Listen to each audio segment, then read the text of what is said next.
Welcome everybody. Making cake tonight, yes. So we're actually gonna make a perfectly moist spice cake. But tonight it's all about cake. We're gonna be using the XL tonight, the Ninja Foodi XL.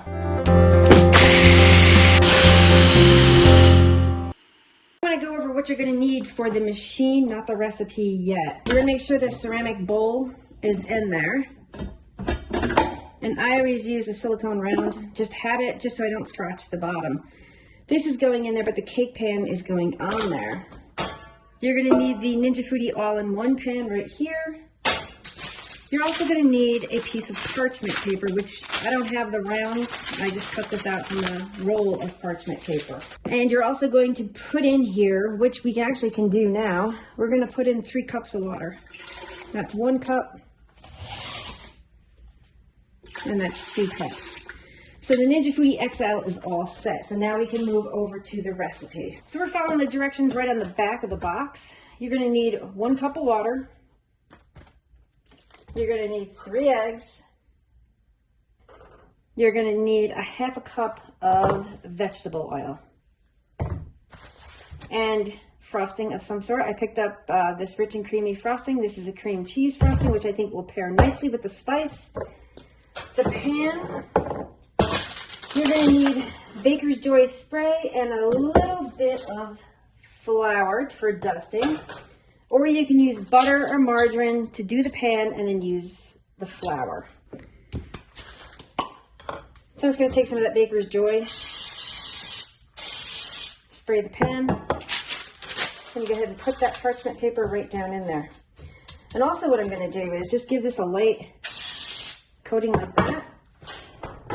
Because I have sometimes problems with sticking. I'm just going to take a bit of flour, put it right in there, and you're just going to flour the bottom of the pan.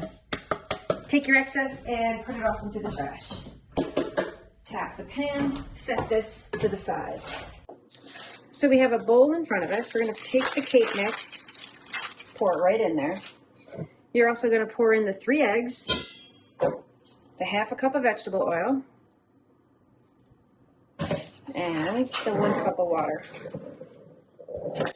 And I'm going to take an electric mixer, and we're going to mix this for 2 minutes.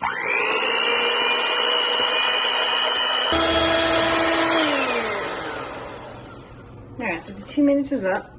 I'm going to take those right out of there. Where did the sink they go? And all you're going to do, take your pan, pour it right in the pan. You know what I forgot? I must have forgot it in New York or Florida, is my spatulas. I gotta go get some spatulas. Oh look, I missed some. Oh well. There we go. There we go. All right. And what I always, oh, whoopsies, on the floor, I like to just get those air bubbles out. Next up, we're gonna take this over to the XL Foodi.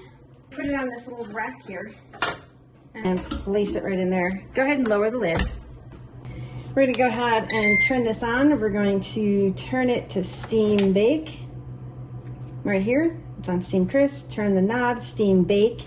Your temperature is going to be 285. And we're going to do 25 minutes. Oops, 25 minutes, and we're going to hit start. So we got about 10, 8, 7, 6 seconds left on this, and we're going to pop the top. And I just realized I don't have toothpicks yet, but we're going to pop the top right till it stops. Once again, just be careful because there might be leftover water and steam in here. So let's see what's up here. Oh yeah, look at that. Oh, look at that. Oh, that's nice. So be careful because you see the steam. So I'm just going to take this out, set it on the stove. Oh, let me see if there's any water. Yep, there's excess water back in there.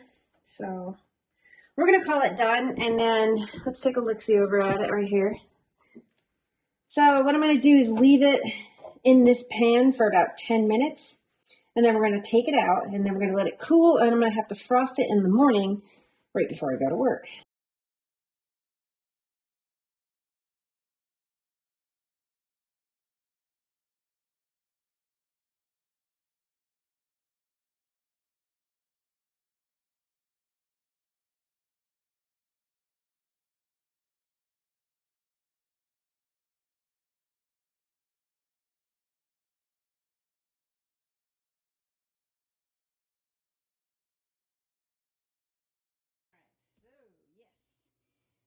spice cake.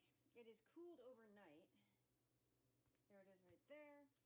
We're just gonna flip it like this. It looks done, because that was one of some comments on some other videos about whether or not the cake was done. I picked up just this rich and creamy frosting. It's cream cheese.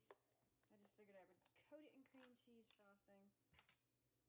And got a little spatula thing here.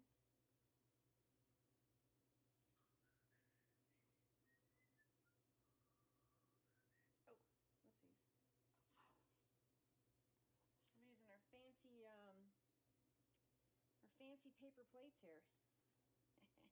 That's good. So this is on here. I'm going to pressure for it. Approach it. Wait a minute. It's not picked up. Pressure made it. But this is really good. Got the sides here. There we go.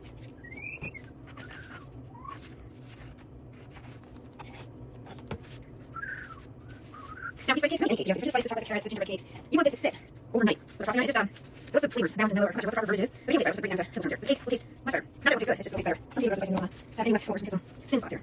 There we go. I know, simple and basic, but it's really delicious.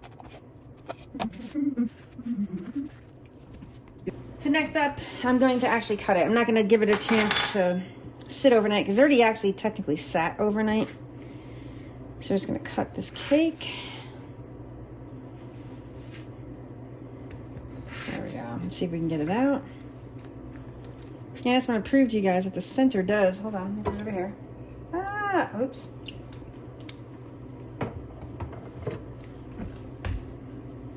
See, the center is done. You guys know, wow, that's close.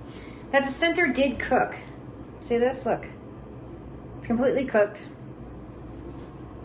So it works. So I don't know if anybody has any questions about how I cook cakes, or this is just how I cook it. And so far, they've all come out. The one with the fruit in it, the fresh fruit or the frozen fruit, that one was more moist because I think of the liquid from the fruit.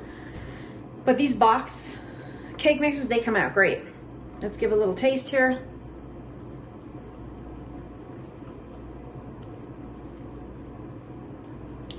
It's good. I was expecting like a homemade cake from my mother, so my face isn't going to give me away. However, this cake is really, really good. So yeah, one more bite for the road.